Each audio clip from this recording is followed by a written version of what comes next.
میں نے ایک کتاب میں پڑھا جس کا نام ہے حکایات اولیاء، جو لاہور سے شائع ہوئی، اس میں انہوں نے کہا کہ بے شک اہل تشیع کے علاوہ خلافت وہ حضرت ابو بکر سے شروع ہوتی، لیکن ولایت حضرت علی سے شروع ہوتی۔ اور ڈاکٹر طاہر القادری نے بھی یہ فکرے اپنی کتاب میں وضاحت کے ساتھ لکھے کہ جو حضرت ابو بکر کو خلیفہ نہیں مانتا رسول کے بعد، قاضی صاحب نے فرمایا کہ وہ تاریخ کا منکر ہے، اور جو مولا علی کو نہیں مانتا وہ رسول کا منکر ہے۔ آج اگر دنیا محبت پر اکٹھا ہونا چاہے تو یہ فکرے حکایات اولیاء کے، اس لیے کہ شیعہ اور سنی اسلام کے ایک جسم کے دو بازوؤں کا نام ہے، اسلام کے ایک چہرے کی دو آنکھوں کا نام ہے۔ آج ہمارا دشمن جو اندر بھی ہے اور باہر بھی، اس کی کوشش ہے کہ کہیں کسی طرح سے یہ لڑ پڑے، لیکن جہاں جہاں عقل موجود ہے وہاں لڑائی نہیں ہو سکتی، کیونکہ الف بے میں بھی سین اور شین کٹھے ہیں۔ نہ ہم میں کوئی اختلاف تھا نہ کوئی اختلاف ہے۔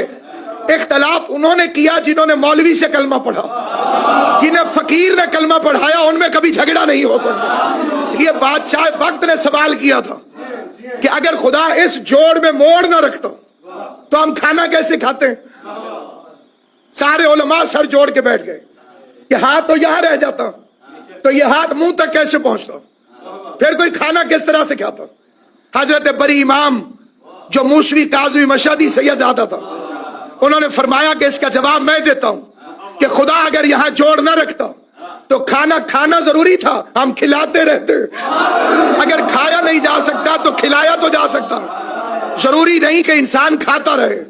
اس لیے علی فرماتے ہیں کہ شریف کھلا کے خوش ہوتا ہے اور کمینہ کھا کے خوش ہوتا ہے۔ حضرت مولانا جلال الدین رومی جو ایک جلیل القدر عالم دین گزرے، آج تک جن کے اشعار سے فال نکالی جاتی ہے، وہ تحریر کر رہے ہیں کہ حضرت شمس تبریز کا وہاں سے گزر ہوا، اور میں پوچھا کتابوں کی طرف دیکھ کر کہ یہ چیز یہ کیا ہے؟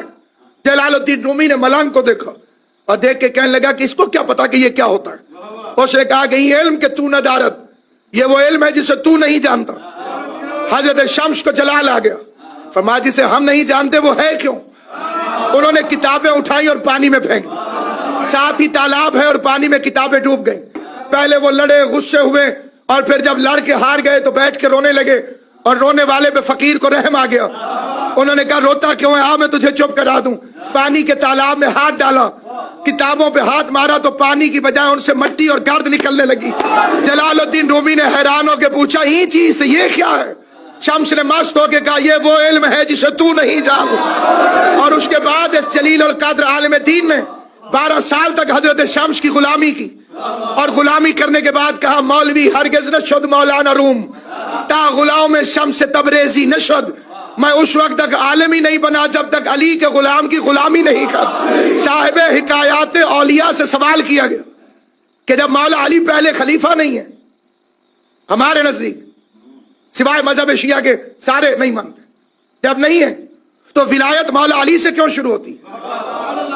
انہوں نے جو فکرے کہے وہ عظیم و جلیل فکرے، کہنے لگے خدا نے معراج کی رات ولایت والا جبہ نبی کریم آقا دو جہان حضرت محمد مصطفیٰ صلی اللہ علیہ وآلہ وسلم عطا فرمایا، اور فرمایا میرے حبیب زمین پر جسے اہل سمجھنا اسے دے دینا۔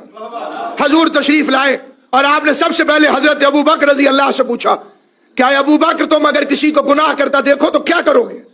آپ نے عرض کیا رسول اللہ صلی اللہ علیہ وآلہ وسلم میں اسے سزا دوں گا۔ آقا نے فرمایا بیٹھ جاؤ۔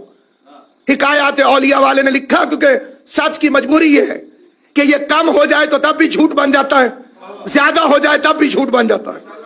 بے عین ہی انہی کے فکرے پڑھ رہا ہوں کہ حضرت عمر سے پوچھا کہ آپ کسی کو گناہ کرتا دیکھیں تو کیا کریں گے؟ کہنے لگے فنا کر دوں گا، نشان عبرت بنا دوں گا، ایسی سزا دوں گا کہ لوگ اسے دیکھ کے ڈر جائیں اور آئندہ کوئی گناہ نہ کرے۔ فرمایا بیٹھ جاؤ۔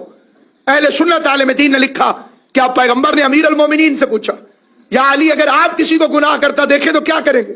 علی نے فرمایا میں پردے ڈال دوں گا۔